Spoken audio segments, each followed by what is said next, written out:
Hey guys, how are we doing? So we're going to be trying something a little different today. Recently I've been reading books on the labor theory of value, and I want to try and explain it in a video. Mainly because I want to try and flesh out my own arguments, flesh out my understanding, and the best way to make sure you know something is to try and teach it. Um, so if you're new to the labor theory of value, want to learn more, you can take a watch of this video, but I'd actually highly recommend checking out Capitalism 101's videos.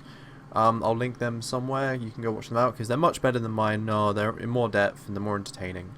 The reason we're looking at a piece of paper right now is because personally I just feel like this is going to be easier if I can help visualize the concepts on paper that I have in my head.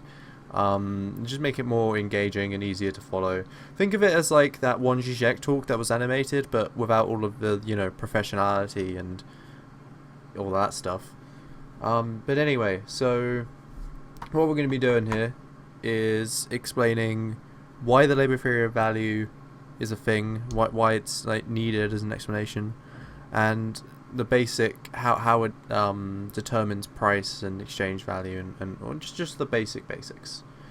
And we'll go over some other stuff later, but right now let's just get through the basic stuff. So, right, if you say that 3 rectangles are equal to 5 triangles, then you must be saying that both of these things are individually equal to some third thing.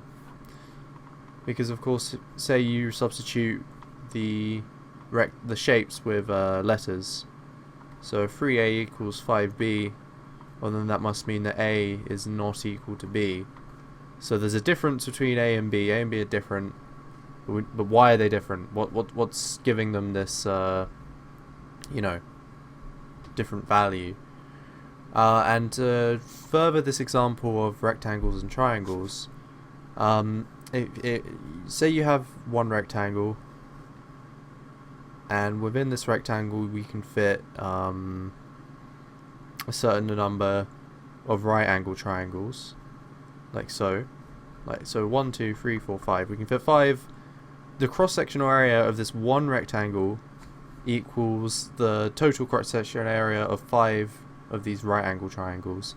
And these are not drawn like right angle triangles, but just to make life easier, we're going to say they're right angle triangles. Saying that, again, going back, in this case it would be one rectangle, the surface area of one rectangle equals 5 surface areas of these identical triangles. Saying this is completely useless unless you know how you get the area for a triangle, and that's with the equation half base times the height. Now this isn't too related to economics, but the point is that you need to know where things are coming from in order to describe differences and qualities and all of that stuff, and that's to just put it into geometrical terms. So this third thing here in this case would be this equation, because if we say that we're working in surface area up here, because that makes sense. So let's take this to commodities. Now, say we have I'm not going to try and draw things a lot of the time. I can draw geometric shapes, but not like intricate commodities. So let's say we have 3 grams of rice, and that's equal to 5 grams of wheat. See, I'm using letters now. Now you might inherently say that the third thing that these are equal to, which explain their differences, is the price. Or actually, we can use a pound symbol for that instead of letters, because letters are lazy, but yeah. So yeah, we can use price for that. But that then comes back to up here with this example. Saying that it's just price is useless without knowing where price comes from. It's like this equation. So a lot of you out there may be saying, oh, well, price is determined by supply and demand, and you'd be right. However, that then, if we just move this, if that then only moves the question one step back. And that leaves us with, well, what determines supply and demand.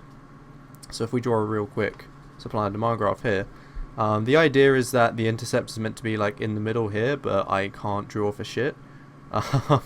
So yeah, but okay. So if this is supply and this is demand, so the idea is that wherever this falls, depending on market fluctuations, is what the price is. But obviously supply and demand are determined in certain ways, and that determines the price.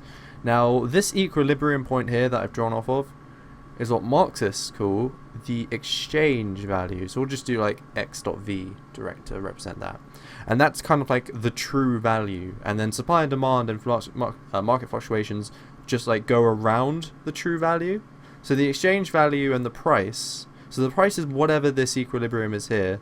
So, I mean, the equilibrium could sometimes be up here, and that would be the price, but the exchange value would still be in the middle. Pretend I've drawn that in the middle. Okay, yeah, the exchange value would still be here, but you get what I'm going with. Anyway, so then what is exchange value determined by? Well, exchange value is determined by the amount of labor time that has gone into it. And to represent labor, we're going to be drawing a hammer, because, yeah, why not? So yeah, exchange value is determined by the amount of labor that's gone into it. The more labor it takes to produce something, the higher the exchange value it has. And just to deal with some people who may be new to labor theory of value real quick, this does not mean if I decide to one day spend 10 hours making a pie, this pie is ridiculously more valuable than any other pie. That's not how that works. There's this thing called socially necessary labor time, and the way that works is, we're going to draw another graph. You have so if we have 100% of the regular market value here, and then like 200% up here, and then like 1% down here, even though that should be 0, but and we say that the socially necessary labor time is the 100% value, the normal value of what it is. So this is the value, this axis up here, and this would be the time, this axis up here. So basically, the value of the labor, the value of the commodity, actually no, yeah, the value of the labor going into it, the more time that this labor takes, the longer, so the lower its value, right? So at this point, the average that society has is the 100% value. So all socially necessary labor time is, so SN socially necessary, yeah, is just the average labor time. And we'll draw another hammer there, and we will do a subscript T to represent time. For society to make something, right? So if you can make something really, really fast, and you're down here on the graph, oh, I just realized you can't see all of that.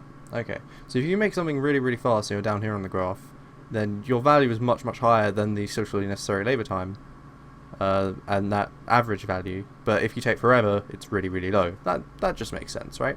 Alright, let's turn a new page for this. Right, so going back to supply and demand, I'll draw another quick graph here just so we can keep up with, remember what's going on. Again, shitty graph, but whatever. So we've got supply here and demand here. So what determines, how is the labor time, or the labor that's gone into something, how does this relate to the supply and the demand? Well, so the supply is actually quite obvious. I think most people should get that off the top of their head now. You can do a nice little equation.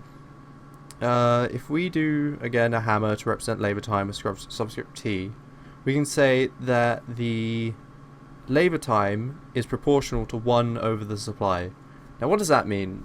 If you do any kind of maths or physics, you'll know what this means. Basically, the bigger this value here is, the smaller this value here is, but the bigger this value here is, right? So the longer the labor time, the lower the supply. Because obviously if you're taking an hour to make a widget, then you can produce, 2 widgets in 2 hours.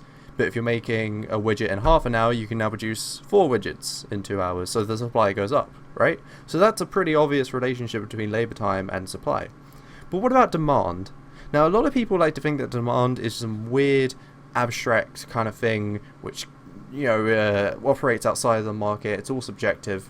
And in some ways, they're right. Demand is quite subjective. However, it's not only influenced by things, by the market itself. Not only the market does, it acts on the market and the market acts back on it. But there's a difference between random, subjective, irrelevant demand and actualized demand. You see, actualized demand is actual purchasing power. In order to enter the market as a buyer and actualize your demands, you need to also be entering it as a seller in order to have something to sell. And normally that's going to be your labor power as a wage in order to have enough money to buy things. So this means that if the more labor power that there is, the more wages there are, so the higher demand is. So if we do another hammer here, and do subscript P for labor power, we can say that the higher labor power is, the higher demand is, because more wages, more purchasing power, more actualized demand, which actually makes a difference on this graph here, right? But that's not the full story.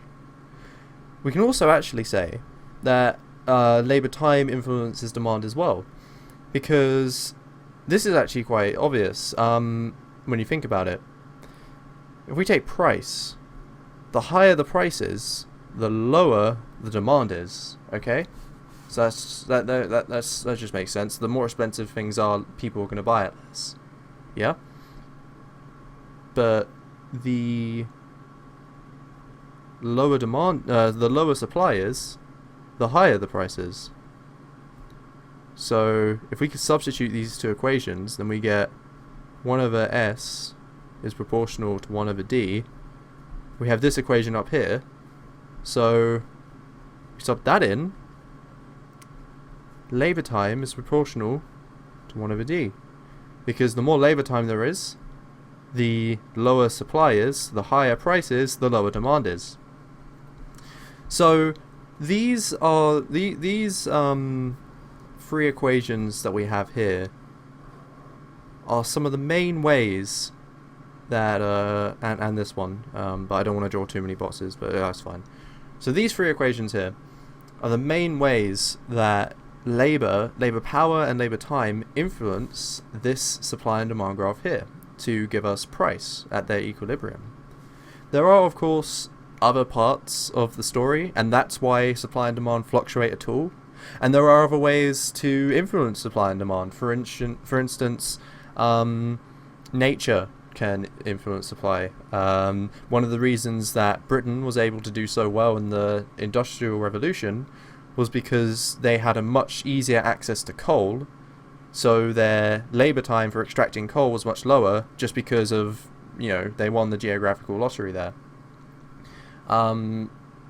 So nature plays a part on supply as well, even though it doesn't necessarily have to change the labour. Although in that case it did, but you get what I'm saying.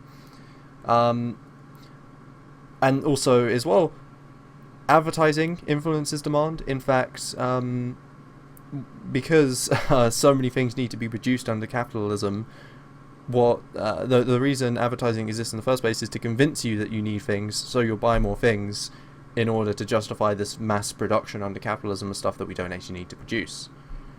So, while I'm not saying that supply and demand are wholly influenced and wholly determined by these three things, what I am saying is that we can link and explain both supply and demand back to labour. And that's how we can use labour to determine the values of things. Now, what about labour itself? What about labour power? How is the value of labour power determined? And I know these are terrible hammers, but just bear with me. Well, think of the worker as a machine. When you have a machine, what goes into the machine?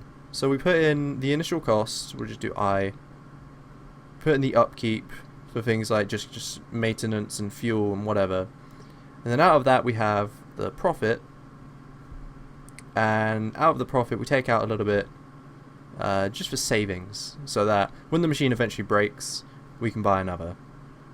Now, labour power is kind of the same, except the initial, the upkeep and the savings are all included in the wage, right? Because think about it. So we just do a hammer here real quick. That gives us profit. That's super great. So the wage includes the upkeep and initial, because the worker obviously needs necessities to survive and then continue labouring. He needs food, he needs shelter, all of that. So generally in society we'll see that the minimum wages will correspond roughly to the amount of money required for a worker to buy his necessities. And then the savings part is also included in the wages, because eventually the worker, like the machine, is no longer going to be of any use. It's going to get old, it's going to stop working as well. But that saving is included in the wage in being able to pay for the necessities of that worker's children, who will then grow up and replace the worker. And even though this may not be what's going through the capitalist's mind when he employs his workers and sets their wages, this tends to be what society goes towards in order to account for these things. Of course, in the first world it's a different story, because it's obvious that in the first world we make more than our bare necessities. However, for most of history in the first world, and still today in a lot of the third world, that's not the same. There are explanations for why that it is in the first world, but that's kind of beyond the scope of this explanation of labour theory of value at the moment. So let's have a really quick recap. We have these three equations of how both labour power and labour time relate to supply and demand. So when we're saying two commodities are equal to each other, we say the price is the thing that they're both individually equal to, which is determined by the supply and demand of that commodity, which is determined by the labour related to that commodity, and the value of that labour is related to the supply and demand of the necessities that in that given society.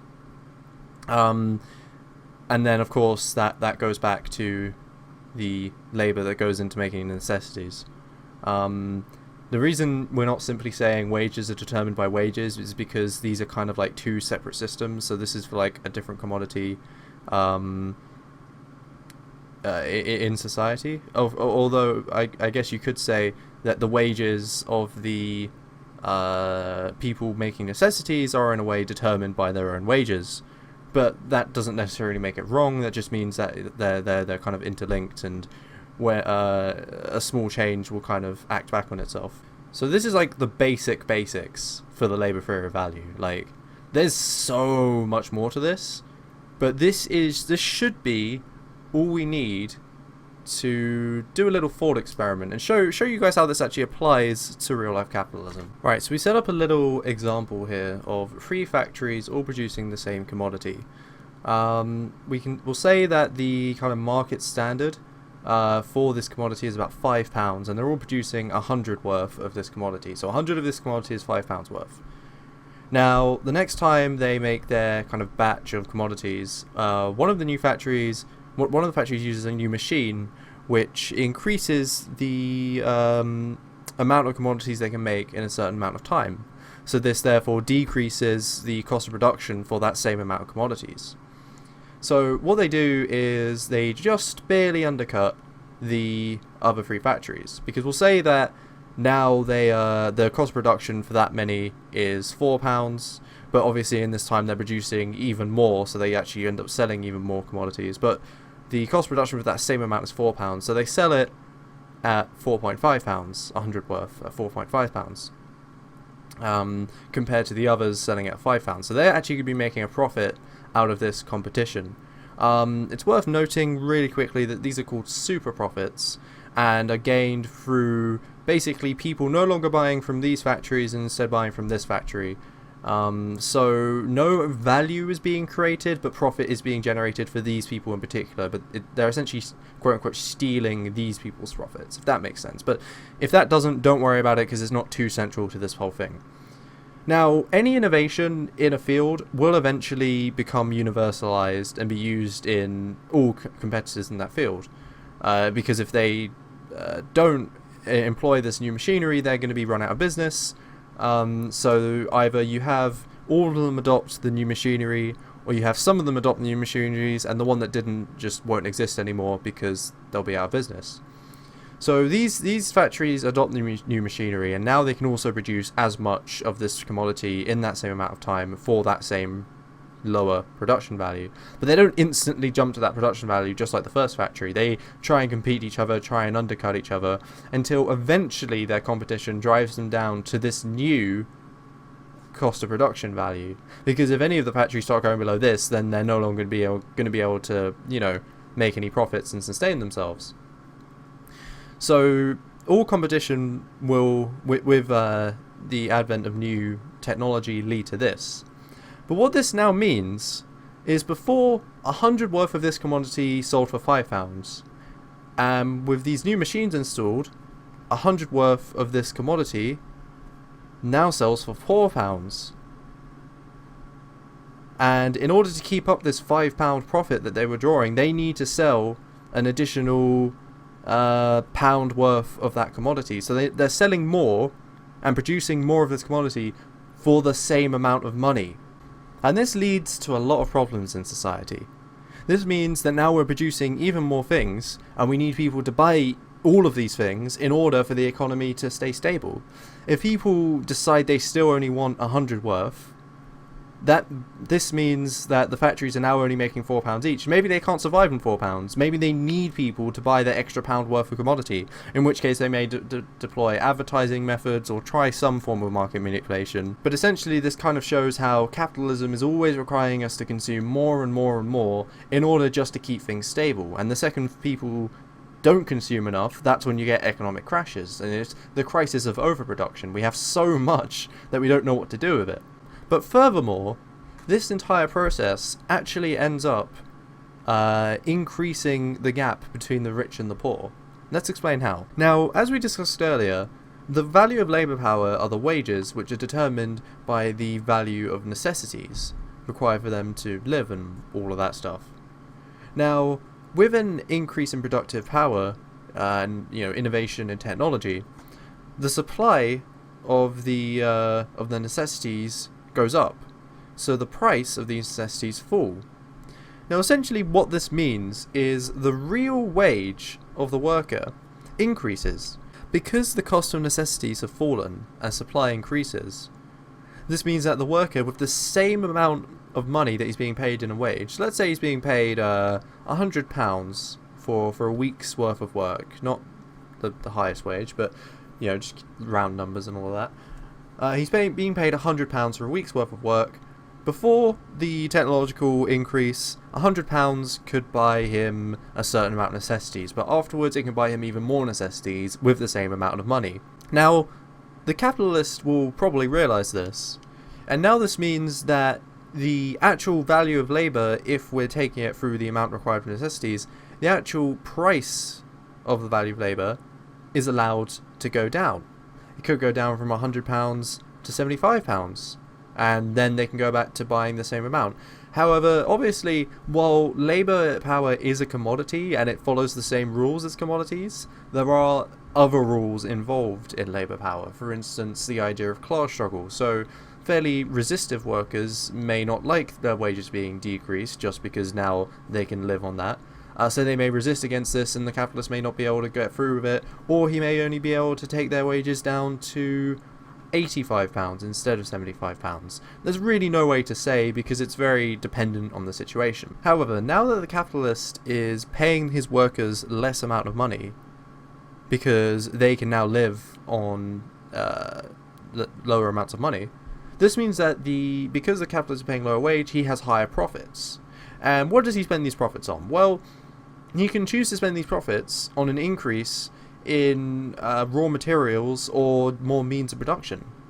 So what this means, he can essentially expand his operations, he can build more things. However, in order to accommodate for this, he needs more workers or more productive forces in order to cover the costs of these extra raw materials that he's bought. So now, after the capitalist has expanded his operations due to a decrease in wage, meaning more money to invest in his own business, he's now commanding more workers for a lower amount of money than he was before, or more labour power for a lower amount of money individually than he was before, and making a higher profit. Now what this means is that the workers stay around pretty much the same place in their social standing. They may get a slightly better increase in their standard of living due to the increase in productive forces, and again, depending on how resistive they are to have their wages lowered. I mean, obviously different workers in different industries are going to have different abilities to fight back, not even just different countries. But the capitalist, unless he can't get this wage down at all, always wins. And he always wins more than his workers, because it allows him to invest more, which in turn allows him to invest more in the future. And so what this ends up is increase in productive powers lead to lower wages for workers, lower relative wages for workers. They still live on the same, if not slightly more, but almost always increased profits for the capitalists. The worker is now producing more for the capitalist, meaning more surplus value extraction, meaning more... The worker is now producing more for the capitalist, meaning more surplus value extraction, meaning more profits for the capitalists, yet being paid a lower wage to do so. And this is why increases in productive forces of capitalism will actually always widen the gap between the rich and the poor. So it's not because of the state that we have ruling wealth inequality, or maybe it is, who knows, but even without the state, we would still have it, and this is why.